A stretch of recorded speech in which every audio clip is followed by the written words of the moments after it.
This is the EGR replacement battery for my Dyson V8 vacuum cleaner. I'm going to give it a test, but right out of the box, it is a new battery, 7,000 milliampere, and it is actually both filters, screwdriver, and some screws. So first, I'm going to get the Dyson V8 and run it on max with the original battery. It's only 1 month old. We got it for Christmas. And then I'm going to put this one in and see which one lasts and runs longer. Okay, here we go.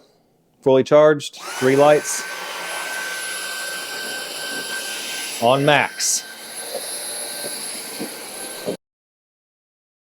Okay, 7 minutes and 12 seconds later, we're done with the original battery.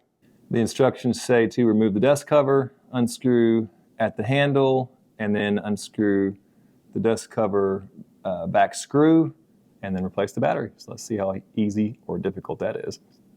Okay, now I'm simply going to slide this new battery in, replace the 2 screws and then the one in the back, and I'll be good to go, and we'll test it out and see how long this one lasts. All right, everything is slid back in. I'm going to put the attachments back on and time how long this one will last on max.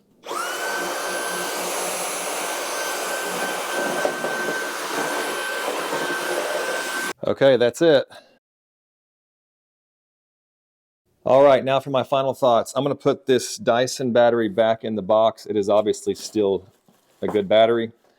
The EGR is a fraction of the cost. This was actually sent to me for a review, and I'm going to have trouble purchasing a name brand factory battery at 2 or 3 times the cost, especially when this one performed about the same as far as time, and then it comes with 2 filters.